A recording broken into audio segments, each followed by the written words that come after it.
is a Learfield presentation of the Oregon Sports Network. And Oregon is going to play in the national championship game. Ultimately, winning football is winning football. That's been really consistent. Wants to run. Yes, here he goes down. Mateo Uyunglele. Group playing with hunger. They're in the mindset that I got to go take this. I want to get on the field. I want to play. Sadiq inside of the 5. Hurdles his way into the end zone. Was it caught? It was. Touchdown. Evan Stewart. It's really incredible how they work. They don't blame. They don't complain. They just come up here every single day and work their tails off. Up the middle. Buster 5. 3, 2. Lowers his head into the end zone. I'm just ready to attack it and figure out what we're really great at, what we got to improve at. That's the fun part for me, is what problems do we get to solve. This is the Oregon Football Coaches Show on the Oregon Sports Network from Learfield, presented by Toyota. Let's go places. Today's broadcast is also brought to you by Country Financial Insurance, Protect What Matters, and by Pepsi and Bigfoot Beverages. Go Ducks! Drink Pepsi. Now let's go to the Country Financial Studios and talk Oregon Duck football. Hey, it's a little after 7 o'clock along the West Coast, and here in Eugene, Oregon, that means it's time for the Toyota Coaches Show. Once again, looking forward to having you join us. I'm Jerry Allen, Mike Jorgensen, or Jorgie as you know him by, and our special guest tonight, we love our Pepsi Coaches interview. Tonight it is Chris Hampton, who is the co-defensive coordinator and D-backs coach. Coach, appreciate you finding your way into the building here. Thanks for coming in. Thank you guys for having me on. Right out of the barrel, we're going to talk about you and where you grew up, and let's get started with being a kid and how you got into playing football the first time. All right, so I'm originally from Memphis, Tennessee. Right. I got into football. They came to my elementary school, a little league organization did. I was in the first grade, and in the cafeteria, and they talked about, we were signing up for the Cherokee Dolphins was the name of the team. Oh, wow. And so we had to go to the Cherokee Bowling Alley. How do I remember this? We went to the Cherokee Bowling Alley. My dad and I went over there, got signed up, and started playing football that spring. And I grew up a Dallas Cowboy fan, so I played in the spring for the Cherokee Dolphins. I was 7 years old. Then in the fall, my dad had a friend that coached for the Whitehaven Cowboys. And so – yeah, I want to play for the Cowboys, right? So you transferred. I transferred, right? I got in the portal really early, right? And I went to the Cowboys and ended up playing for the Cowboys for 4 seasons. I played for the Cowboys, became a good little league running back, right? Thought I was going to be a running back. Thought I was Emmitt Smith, wore number 22. I thought I was the man, and then from then I got on to middle school, high school, played football, transitioned to a DB. Once I got to high school, I realized I wasn't a running back. I was only about 160. And then I went to the University of South Carolina and played. So you grew up in Tennessee, and I mean, Tennessee is power there. Yep. The Vols, that's football. But Memphis also, really good this year in particular. Did you grow up a Tennessee fan? No, did not. I grew up really a Florida State fan. When I was a kid, Charlie Ward, Warwick Dunn, Peter Warwick. That was kind of my team growing up. I was not a Tennessee Vol. I liked Ole Miss because they were close. I kind of liked Ole Miss. I went and visited them a few times. And then my best friend was going to South Carolina. I was kind of the afterthought, really. He was the guy, quarterback, really good player with my best friend, Antonio Hefner. So South Carolina had him committed. They came and visited me. I was going to Louisville at the time. And they came in. Coach Lou Holtz did a home visit, and I think he really liked me. And then they offered me a scholarship, and I signed with South Carolina sight unseen. Never took a visit. Huh.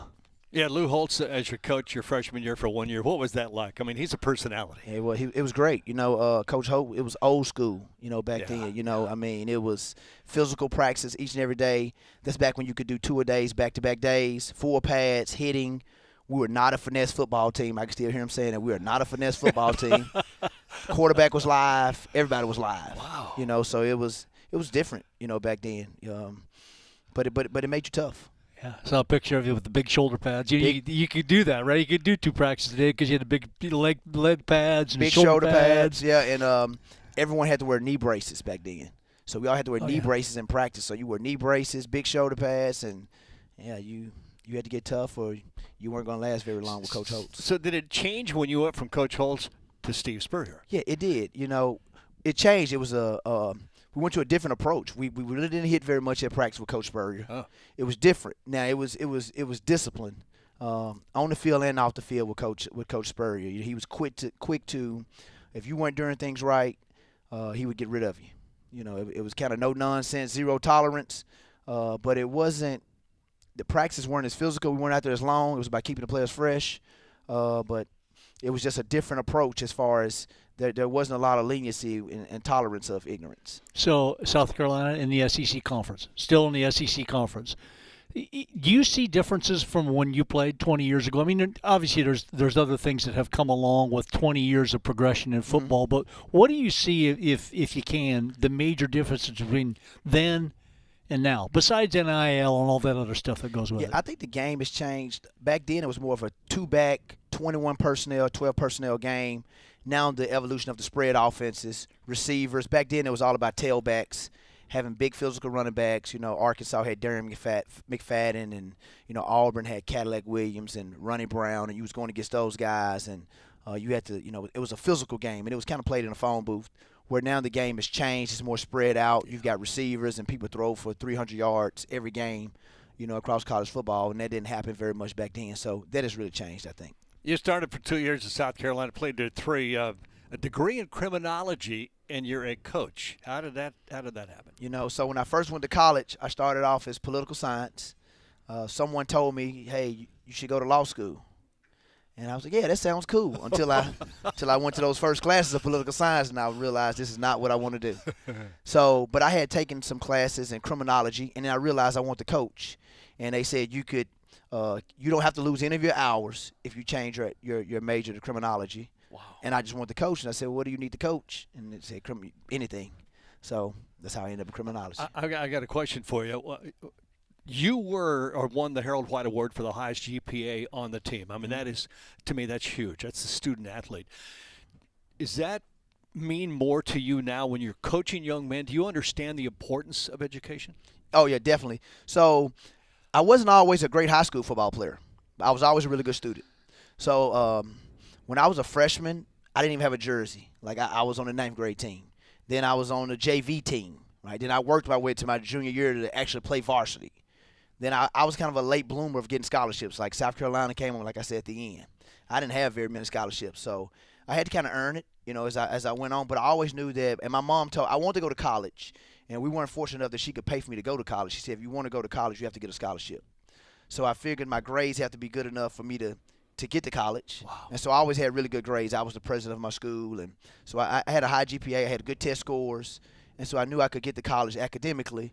And then football kind of worked out. And then when I got to college, I said, I'm not going to mess this up. So I still made good grades. I always went to class and tried to do right and made good grades in school. And then I figured I wanted to coach. I just had to get the right. What a role model. Get a degree. What a great role model. When you were going to school, obviously and playing football, what was your perception of the Oregon Ducks? Because you're on the east side, east end of the country. Pretty much grew up there. Most of your coaching has been to the east and that type of thing. What was your perception, if you remember that? I really don't remember what my perception was as a player, but I remember my first perception, like that I remember, was about the uniforms and how how Nike revolutionized uniforms, and Oregon was changing uniforms and playing at night and going fast, and they had the signs up on the sideline, of the people, and is that really they revolutionized the game. They had the signal boards up. Were they real or were they fake? Nobody really knew, and ESPN were trying to figure out. Nobody still probably knows. Was that really a play call? But they were going so fast, and that was just different. And it was completely different, and it was the same when I came here. It's a different place. It was unique in its own right, and it's been the best decision I've made. Central Arkansas, a DB coach, McNeese State, Tulane, Duke, and then Tulane, D.C. When you were at Tulane that last year, I think 22 or 21-22, we were talking about this. You guys had a bowl victory. Was it the Cotton Bowl? The Cotton Bowl. And it was over a team that we didn't like at the time. Yeah. Still don't. Do you remember? I mean, that was a big game. That was a big win over USC. Huge win. To beat USC in the Cotton Bowl, and we won the conference championship, and Caleb Williams had won the Heisman Trophy. Oh, yeah. We were heavy underdogs in that game, and how we came back and won the game and persevered and won in the fourth quarter. That was a special victory. Week off? So we'll jump forward to now. You had a week off. What's a week off look like for your DBs? Is there a week off? What does a week off look like? Is it mental? Is it physical? What do you do? We did something a little different this year. It was a little bit less load than we've done in the past. We still call it a work week. A lot of it is about self-scout, evaluating yourself. You want to know your opponent, but you also have to know yourself. What are our weaknesses? What is the opponent looking at on us on tape? How would they attack us in the future? How are we going to get attacked, down this last stretch of the regular season? So that was a big part of it. And then we got to jump on Iowa. But we didn't tax them as much physically as we have in previous years. Kind of growth mindset. We're doing some things a little bit differently. Didn't go as hard in practice, on the grass, but we spent a lot of time in the meeting room. I don't think a lot of fans realize, and even maybe some of us in the media, we think you're getting ready for Iowa. It's all about your next opponent. But you just made the comment, it's about looking at yourself and what you do, what you didn't do right, and where you could do better. That's a big part of what you do. Big part of it, because you've got to be able to forecast, what are they looking at? Because they're looking at your film. You're looking at your film. Gotcha. I mean, you're looking at their film, and they're looking at your film. So, hey, this is what they see. This is a deficiency that they see. This is something that, hey, maybe this team didn't catch it, but this guy was open. So they see that, and they're going to try to capitalize on that in the future. So we've got to sew those things up.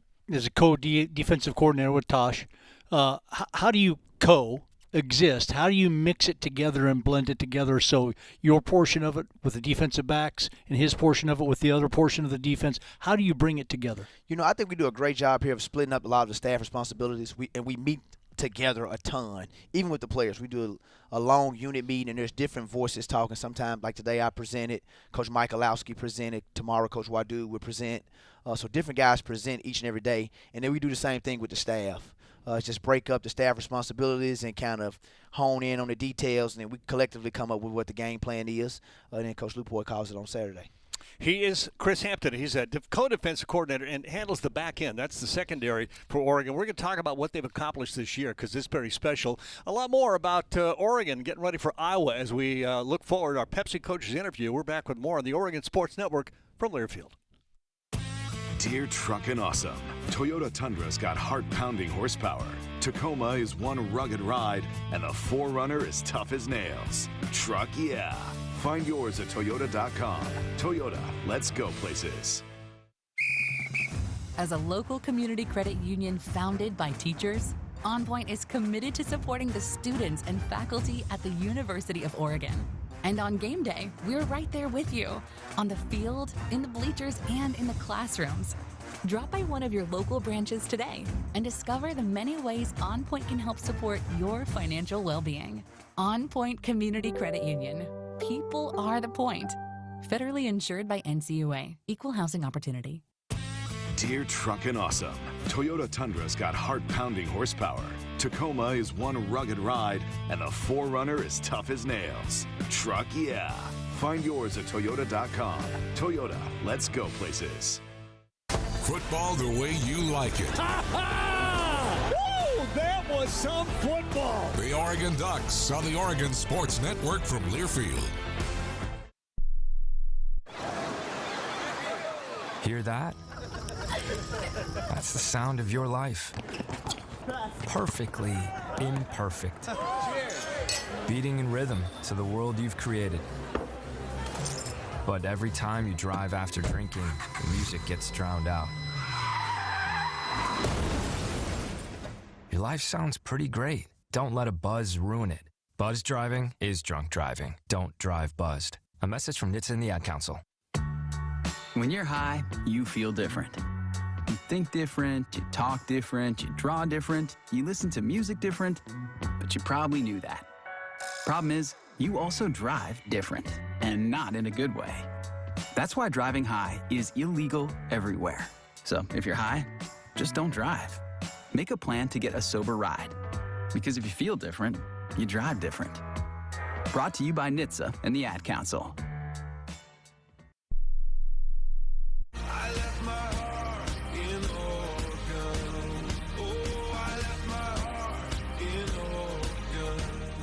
Welcome back inside our Country Financial Studio. Jerry Allen Jorge and Chris Hampton, our guest coach tonight. We're going to continue with our Pepsi Coaches interview on the Toyota Coaches Show. Coach, forgot to ask you when we started the show, you're here at Oregon now. Mm-hmm. How did that come about? What made that happen? Yeah, so it was after, like you said, the USC game in 2022, so it was January of 23. I got a phone call from Coach Lanning. I actually Coach Lanning and I had spoke a few times previous, in years past. I met him first at an AFCA convention a couple years before, and he was speaking, and I talked, and he talked. It was kind of like a coach's clinic. I actually was sitting beside him, just ironically. I was sitting beside Dan Lanning. I was like, man, this guy's pretty sharp, you know. He was the defense coordinator at Georgia, and we exchanged numbers, and we kind of texted a few times over the years. And then we had a couple of mutual friends, and he called me about, you know, the possibility of coming to the University of Oregon. And we talked on Zoom 3 days in a row, just kind of on Zoom. I had never been to Oregon, and at first I was kind of like, man, it's kind of far. You know, I had spent my whole life in the South. I was in New Orleans. I was from Memphis. And then I flew out here, and it's been great ever since. Is the connection because you're two defensive coaches, do you feel like? Yes, exactly what it was. Yeah, it was two defensive coaches, and he had an opening here, and we talked some scheme. We talked a lot of scheme, watched a lot of my tape, talked about what he had did at Georgia, what they were doing at Oregon, and he liked some of the ideas. I liked some of his ideas, and it worked out. You have an interesting perspective when it comes to recruiting because you just went through that. Wow, that's a long way away. That's the West Coast. How has that helped you get that point across to young men who are from the East? Yeah, I kind of used it. You know, that it was different for me too. You know, it was away from home, but it's been the best decision I think I've made, you know, in my professional career for sure, of coming out here. And it's the people is what make the place special. You know, at first guys come here a lot of times, and everyone wants to take a visit to Oregon, wants to come out to Oregon. They want to see the facilities, the uniforms. They've heard so much about it. And then they get here, and I think it's our staff, the entire staff, the recruiting staff, the personnel staff, of doing a great job of making you feel welcome and feel at home. And kids just fall in love when they come out here. Some of the guys, obviously part of your defensive secondary. You got an interesting combination of young guys, really talented young guys, and some veterans. How do you mix them? How have they come together to be such a tight group and play so well? You know, I think they've bonded well together, and they play well for each other. And then we do something really, really special, I think, in the spring and in the summer and in fall camp, that we really don't do depth charts. We just do a green and yellow team, and we mix young guys with old guys. It's not just freshmen on one team, seniors on one team, you know, older guys. They're all intertwined and mixed together, and they take reps together. So there's a freshman corner with a senior safety. There's a freshman safety with a senior corner, and they're kind of working together as a unit for that day.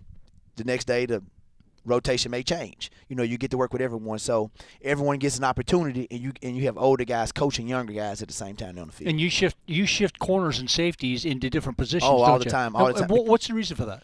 Because you never know what's going to happen in the season. Injuries may happen. How can you get the best, 4 to 5, 6 guys on the field at a time, depending on in different roles? You know, and a lot of these guys want to play, and I love to give them all opportunity to play, but you've got to know what to do. So the only way you can do this by learning different positions throughout the fall camp and the training camp. I can't remember when the interview was, but I think I heard you say that when you got here, you didn't just meet with your secondary and those guys, that you actually met with the entire defense one-on-one because you wanted them to trust who you were. Yeah, I think that's a big part of it is the players getting to know you as a person, you getting to know them, and understanding their why and them understanding your why. And I think you can you'll get better results that way, and you understand that you get a better connection. We talk about connection here, and so I think that a connected team is a dangerous team, and it's the same thing, player-coach relationship. And that's probably the reason that I coach, is a relationship that you have with the players, and that's who I have the most enjoyment being around is the guys, the players, the time, the camaraderie that you have in the locker room, the meeting rooms you spend with those guys is invaluable. Yeah, you can see the connection. I mean, from us way up above, and you can see the connection between the young guys, everybody in those at the different positions. Talk about your youngest guys and why they've been able to make the impact that they've been able to so far this season. Is it trait? Is it work ethic? Is it study?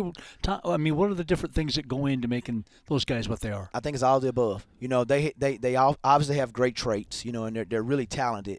But if you look at a guy like a Brandon Finney, who's came in and played a lot this season, he has a rare mindset and makeup.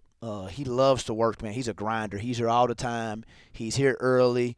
He's going to get his protein shakes. He's going to get extra weights in. He's going to get extra treatment in, extra study session. He's driven.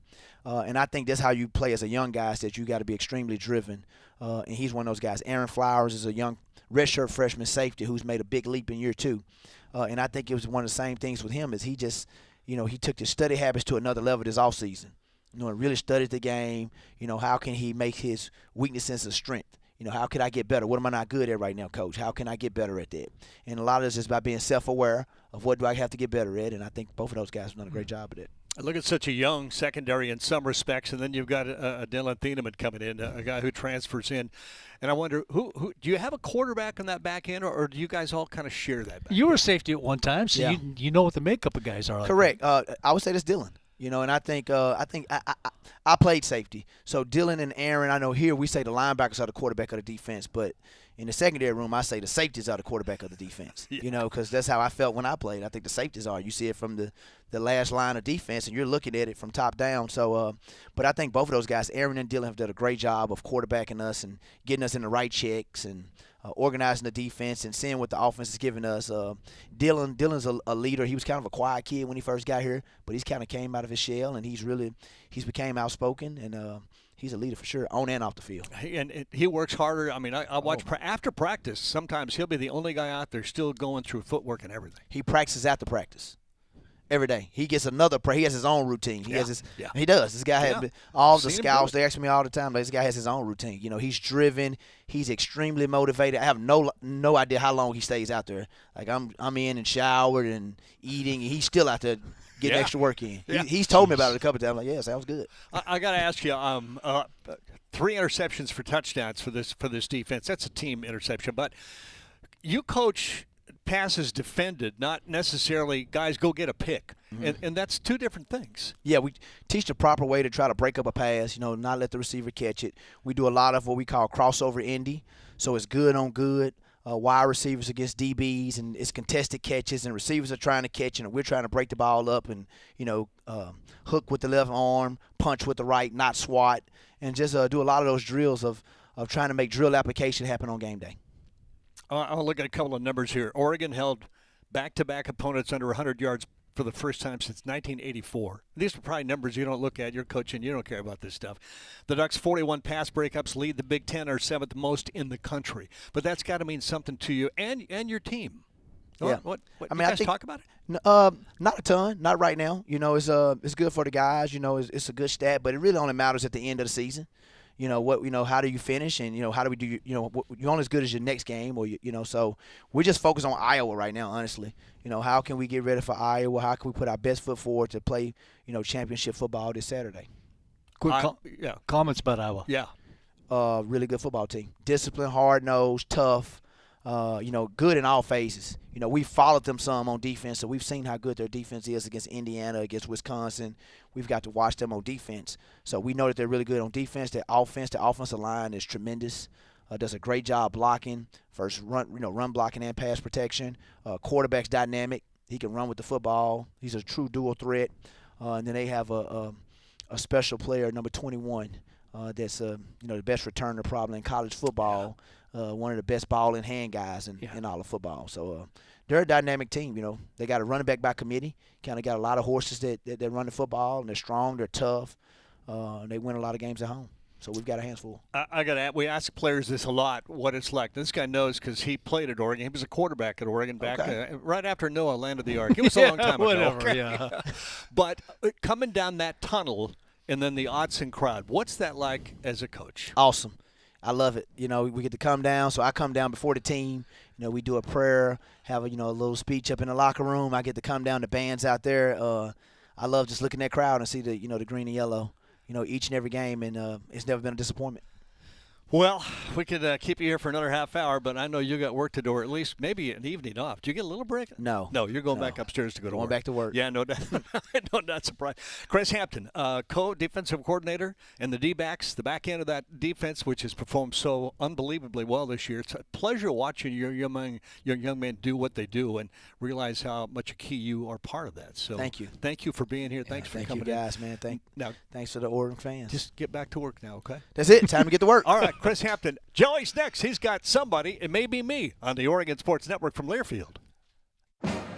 Wherever you are in life, once a duck, always a duck. That's OCCU. Since 1956, OCCU has helped the University of Oregon community take flight financially. Like our remarkable checking and duck debit card that give duck fans more for the things they care about. More for the game, more for gear, more for a bright future. Earn interest, show your duck devotion, and start earning more today. Learn more at myoccu.org/getduckdebit. As a local community credit union founded by teachers, On Point is committed to supporting the students and faculty at the University of Oregon. And on game day, we're right there with you, on the field, in the bleachers, and in the classrooms. Drop by one of your local branches today and discover the many ways On Point can help support your financial well-being. On Point Community Credit Union. People are the point. Federally insured by NCUA. Equal housing opportunity. More Duck football comes your way in 60 seconds. That ball came out, and Oregon has it. On the Oregon Sports Network from Learfield.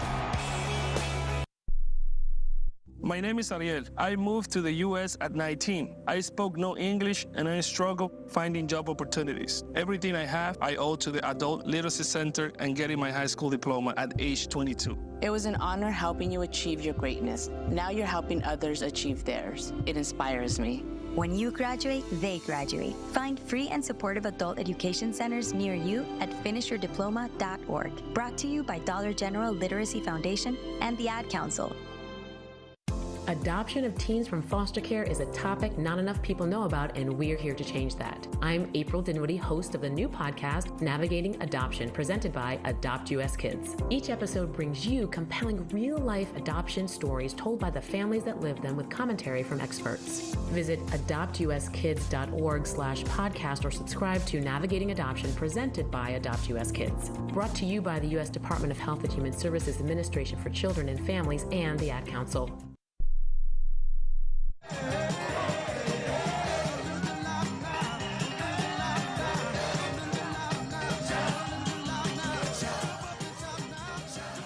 Well, Jerry wasn't kidding when he said that it might be him. Yeah, Isaiah World's on his way up. The guys go through meetings, by the way. Hi, everybody. Joey here. The guys go through meetings. That's actually part of why we schedule the show when we do, a little bit of behind the broadcast for you. Usually, the guys are wrapping up meetings, and then they make their way up, which gives us a chance now to do a little preview. You guys got a great interview with Chris Hampton. I love his personality. Just you get a chance to know the people that you don't get to know when they're way down in the field. Oh, I mean, and just the history.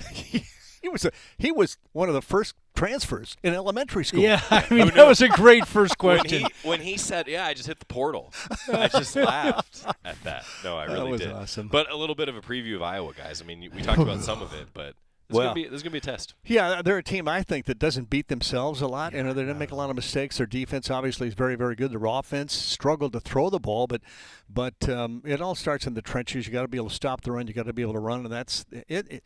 Packed house, full house. They know they're good. They've got Oregon coming in, a top 10 team. They're going to be up for us. They play their game, and they don't stray from it, and that's what's so impressive. They play field position. They know what the strength of their team, which is the defense, and always has been. They get you trapped, and then they play field position where they don't have to move it 1 or 2 first downs to get into scoring territory, and sometimes 13 or 16 points wins a game.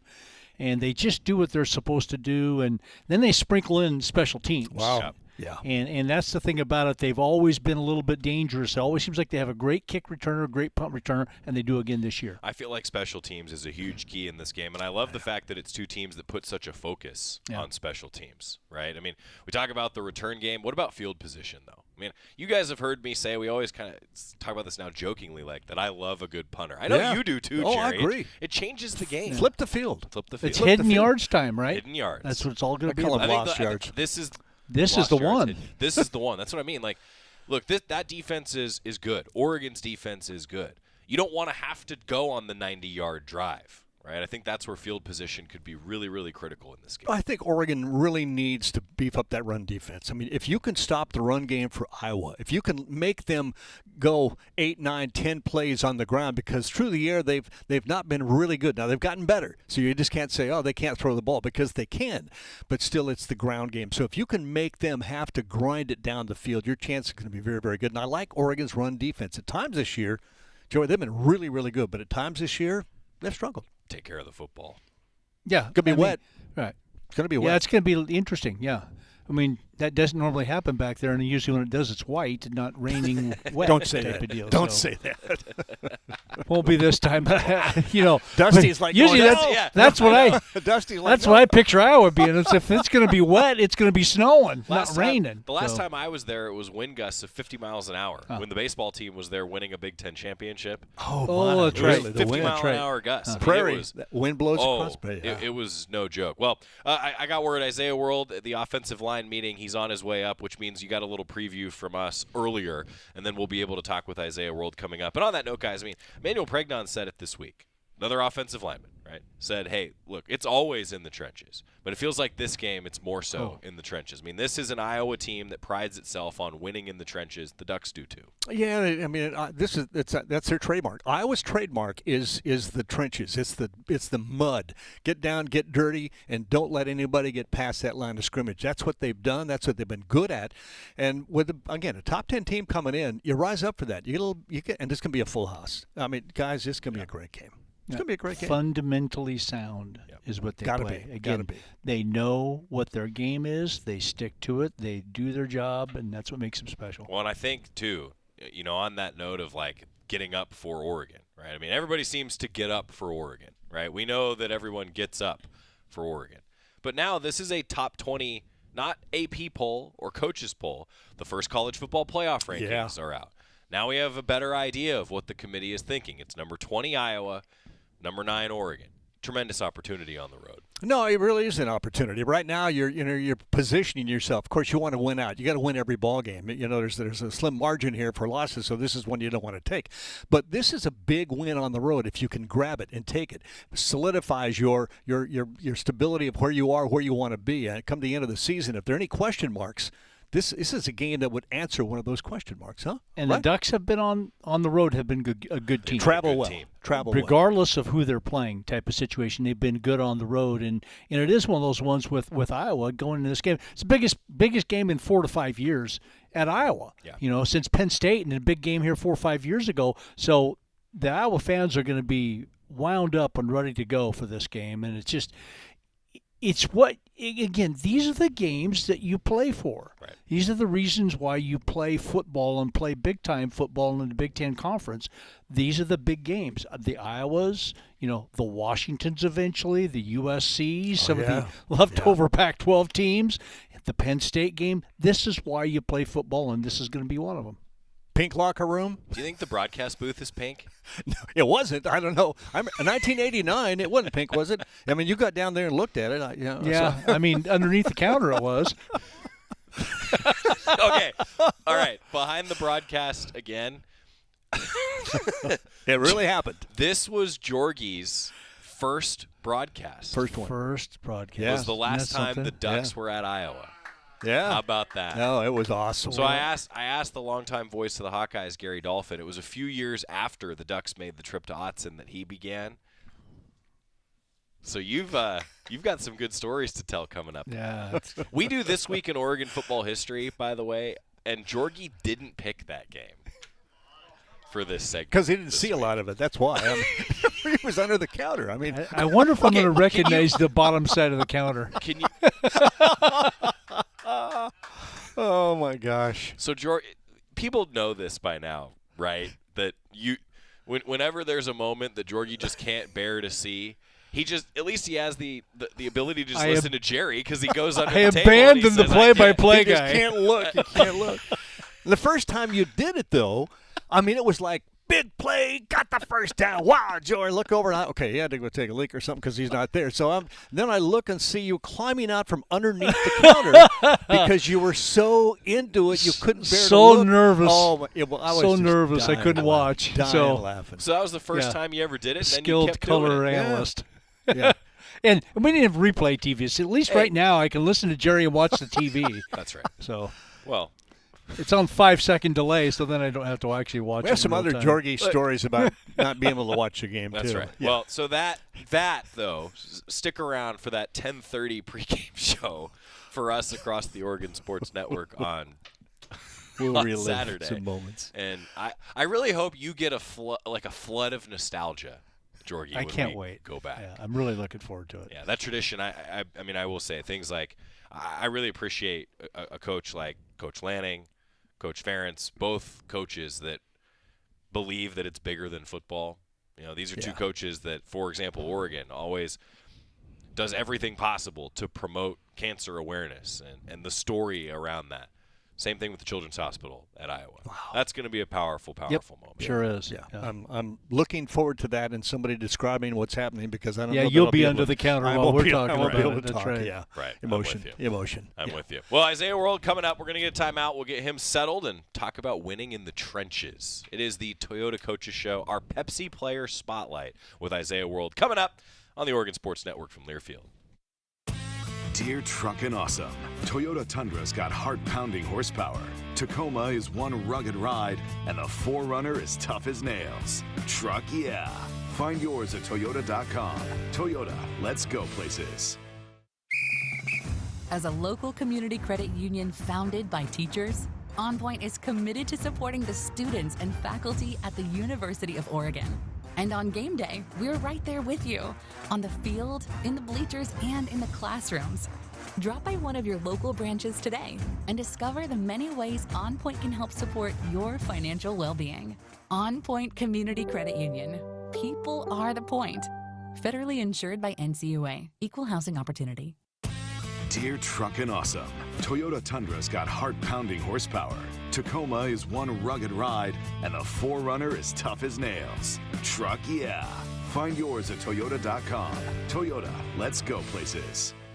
Throw it into the end zone. Was it caught? Yes! Touchdown! Back to the action in 1 minute on the Oregon Sports Network from Learfield. My mom has taken up going to the park to practice yoga. My dad's going to a club, but not a book club, a salsa club. Finding new hobbies comes with age. My mom has started getting lost and not knowing where she's going. Becoming lost or disoriented doesn't. Confusion with time or place may be a sign of Alzheimer's. An early diagnosis can help improve the quality of life for your loved one. Learn the warning signs of Alzheimer's at 10signs.org. Brought to you by the Alzheimer's Association and the Ad Council. Man, I love my kids so much. I once sat for 3 hours in the cold rain to watch her soccer team lose by 18 goals. I love my kids so much, I once used a tube to suck snot out of her stuffed nose at 3 a.m. You win. Love your kids? Love them enough to make sure they're in the right car seat. From toddlers to tweens, visit nhtsa.gov/the-right-seat to find the right seat for their age and size. Keep them safe. Visit nhtsa.gov/the-right-seat. Brought to you by the National Highway Traffic Safety Administration and the Ad Council.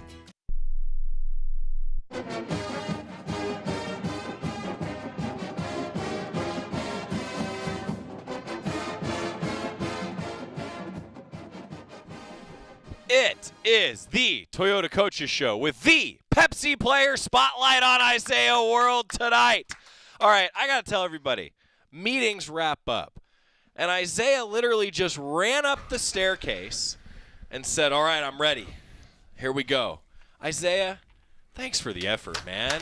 Thank you for the effort. I try. So Isaiah was last in the studio on Media Day, which means that we don't have a 2-minute life story. So instead, how about the 30-second life update? How's the season been for you, Isaiah? Man, it's been a dream, really. It's been an honor, really, being a part of this team. It's been like really special being on this team. All my teammates, they're amazing guys. From the O-line to the receivers, the tight ends, let's just be like one connected group this year, you know, and I'm glad to be a part of it. You said when we talked on Media Day here in the studio that so far Oregon had been everything as advertised on the recruiting trail. That's still holding true? Definitely still holding true. I mean, we got this far, so yeah, it had to paid off a little bit. I like it. Yeah. Okay. Now, also, one thing that we discussed, and I have a follow-up from our conversation a few months ago, is that you were going to be a hooper, right? Remind everybody, you were going to be a basketball player before you were a football player? Right. Okay. Right. So now you've had a little time to be around this football team. If you were going to pick the starting 5 on a basketball court from the Oregon football team, what's your starting 5? I didn't ask you this on Media Day because I was like, oh, he hasn't been around the team as much, but now I got to know. What's the starting 5? I barely even had time to play, but I played with some of my guys. And I could definitely say I'm gonna have Mims in there at the 2. Okay. I'll probably just have 5 play the 1 just because his background. He athletic, you know. he a facilitator. He a QB. That's what he do. I think the 3, I could play the 3. There it is. I'm the 3 for sure. There it is. And then who would be a good 5? Probably Trent Ferguson or Cade. That's gonna be the 4 or the 5. All right. Trent Ferguson or Cade. But that's what I'm rolling. If we walk in the Student Rec Center. You walk into the rec right now, and you guys aren't going off the court. No one's beating you. Oh. Yeah. So you were someone that you said you would run the floor, right? Oh, yeah, definitely. Okay, well, now, since we just inadvertently made him run a staircase today, I can tell you he can run the floor, all right? What's the three-point shot look like today? I think I some Carmelo in there. Some Carmelo Anthony. I love that. I love that. Isaiah World on our Pepsi Player Spotlight. All right. I love that you said the basketball starting 5. Now I want to ask you about what it's been like with your coaches.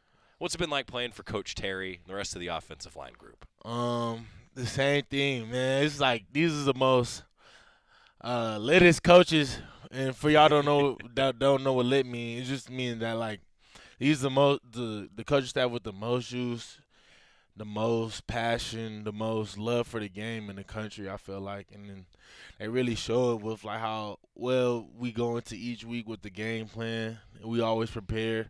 They always make sure we good on everything before we even step foot on the field, you know. So I think just being in somewhere like that's so supportive as much as these guys, man, it's just it's so special. I'm so blessed and honored to be like a part of this under these coaching staff. How about the whole staff beyond the O-line too? Like you talk about this with Coach Stein, with Coach Lanning, and you talk about connection. I say, like, can you put that into words for fans? Like, where does that connection come from with this whole staff, this whole team?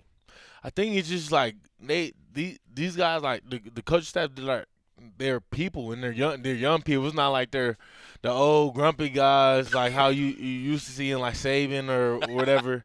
But they're just guys that like understand how it is to be a student athlete, and so I feel like they do their best to help us progress our career, you know. I'm talking about the O-line. You know, you talk about the group that you have and being connected. How have you all been able to gel with a lot of new pieces, right? I mean, how have you all been able to do that and gel this season? I think a lot of it is just during the off time. We rarely get any off time, but like we make sure we take advantage of it. Any off time we get, we make sure we locked in with the guys. I know Dave he throw his little barbecues at his car shop that he has out here. We usually either or we go we do group trips. I know this past summer we had one out in Arizona. We went to a group O-line clinic, and it was just like, it just felt like the funnest ever. It felt like I was in summer camp, even though I've never been. But that's just how that's just how it feels. That's cool. That's really cool. All right, now I asked around, okay, and I said, hey, everyone, like, what should I talk to about with Isaiah? And one of the common things, you're laughing. I hope that you're gonna like this. They said you're a car guy, and even like a mechanic in a lot of ways. Is that true? Yeah. So you're a mechanic? Yeah, almost. I mean, if YouTube counts. That YouTube counts. Can make you do anything. Exactly. Yes. Yes, Isaiah. Like, look, when something's going on in the car, that's what I'm doing. How do I fix this? Right? Yeah. Where'd that come from? When did you become a car guy like that? I told my mom this some time ago, but I had this dream. It was just like a vivid dream about having a car. I don't know. It was just like, it felt like I was like Magic School Bus. It felt like I was in a Magic School Bus inside the engine. I'm just looking at all the inner workings. That's awesome. Spawned my love for cars. That is awesome. So you went through the carburetor. I mean, we did the whole thing. I love it. Oh, that's cool. So valve timing, everything. Exactly. So a couple different people, Isaiah, I had to tell you, they told me that, and I went, that's cool. But now I have to ask, like, can you just lift up the car on your own, Isaiah? Like when you need to get under. I mean, I definitely thought about lifting some engines out some cars. That's what I'm saying. That's great. Isaiah World with us. All right, I asked you this just kind of about coming to Oregon. Now I want to kind of zoom back out with you, Isaiah. If you could give a piece of advice to your 17-year-old self, you go back in time, get in the Back to the Future time machine if you want a DeLorean, right? What would you tell yourself? What would you tell 17-year-old Isaiah?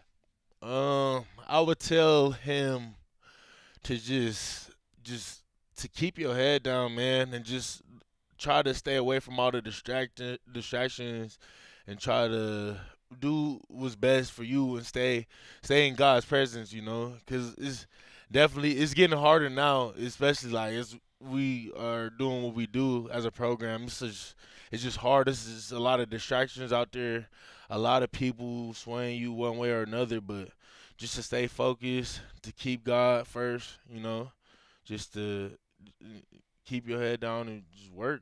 That's honestly. Good advice. That's good advice. Okay, now I'm going to ask you to put on the recruiting hat, all right? For somebody that chose Oregon, now is here, you said it's lived up to all the hype. What's the recruiting pitch to come to Oregon for the next great Oregon offensive lineman?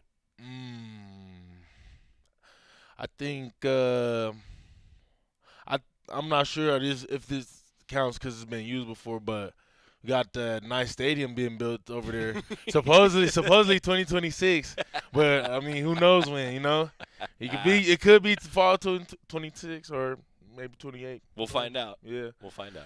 There's a lot of cranes, I can tell you that. There's a lot of moving parts over there. That's a good recruiting pitch, though. Right. See? I like it. They almost got me with it. They gave me the whole pamphlet and everything. See? Like, wow. It worked. It worked. Yeah, you love it. All right, I'm curious, too, for someone now that's playing offensive line at such a high level, what advice do you give to a young offensive lineman today? Like, how do they get to where you are here playing at this level in Big Ten football? I think the biggest thing since like the game has been changing and so forth and NIL and all that is just to start with the fundamentals and basics, because that's what I know a lot of coaches are looking for now. They're looking for guys to come in that's ready to play, and you don't need to teach them anything. It's almost becoming like the league. You just want like a player that you really can do minimal coaching like and do little tweaks on. So it's gaining as much knowledge as you can before you step foot on this level, and just going to work and being ready and having a mindset and the intent to go to work every day, especially in the Big Ten, and just knocking heads, honestly. Good stuff. Isaiah World, our Pepsi Player Spotlight this week. Isaiah, thanks again for the effort, man, running up. I'm not kidding you. You went up and down the stairs, and then we got him in. Isaiah World, thanks again, man. Thank you again. Appreciate your time. Ducks against Iowa coming up. Final preview when we return on the Oregon Sports Network from Learfield. Dear Truckin' Awesome, Toyota Tundra's got heart-pounding horsepower. Tacoma is one rugged ride, and the 4Runner is tough as nails. Truck yeah. Find yours at Toyota.com. Toyota, let's go places. Wherever you are in life, once a duck, always a duck. That's OCCU. Since 1956, OCCU has helped the University of Oregon community take flight financially. Like our remarkable checking and duck debit card that give duck fans more for the things they care about. More for the game, more for gear, more for a bright future. Earn interest, show your duck devotion, and start earning more today. Learn more at myoccu.org/getduckdebit. Dear Truckin' Awesome, Toyota Tundra's got heart-pounding horsepower. Tacoma is one rugged ride, and the 4Runner is tough as nails. Truck yeah. Find yours at Toyota.com. Toyota, let's go places. Go Ducks! Go Ducks! Touchdown Oregon!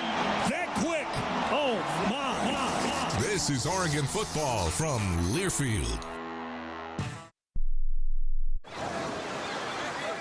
Hear that? That's the sound of your life. Perfectly imperfect. Beating in rhythm to the world you've created. But every time you drive after drinking, the music gets drowned out. Your life sounds pretty great, don't let a buzz ruin it. Buzz driving is drunk driving. Don't drive buzzed. A message from NHTSA and the Ad Council. When you're high, you feel different. You think different, you talk different, you draw different, you listen to music different, but you probably knew that. Problem is, you also drive different, and not in a good way. That's why driving high is illegal everywhere. So if you're high, just don't drive. Make a plan to get a sober ride. Because if you feel different, you drive different. Brought to you by NHTSA and the Ad Council. I'm coming home to the place that I remember. Back to the land of my first love. Would you spread Back 1 May. 1 May that time. You guys always look at me whenever you watch. Ryan did that on purpose. Oh, did he? He totally did. Yeah. I was looking for a button issue going on over there. Hey, Push the button! For those that are listening to this, by the way, we've played musical headsets a little bit today. So we've really added a wrinkle to the entire program. But I have so many times forgot to turn my cough button off that as soon as I hear nothing, I'm like, oh, no. Oh, but it's green. This time, yeah. I'll get you back for that, Ryan.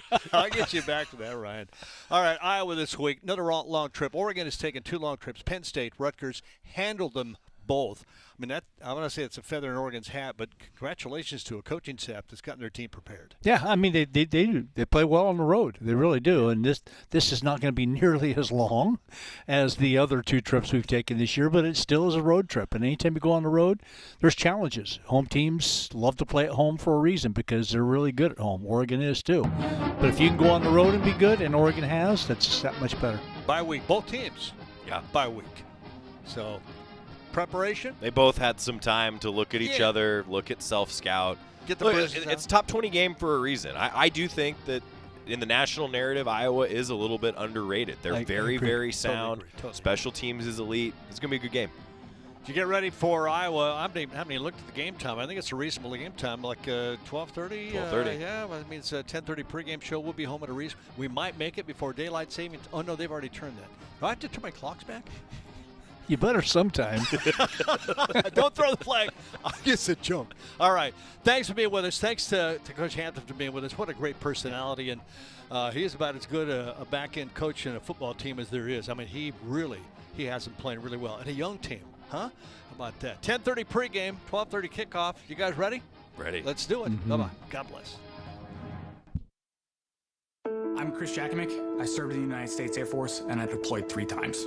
Being a veteran, it's interwoven into your DNA. It's really the absence of the connection and the purpose that can really drive a lot of veterans to some negative thoughts. For those who are in a suicidal crisis, the window of time to save somebody's life is very short.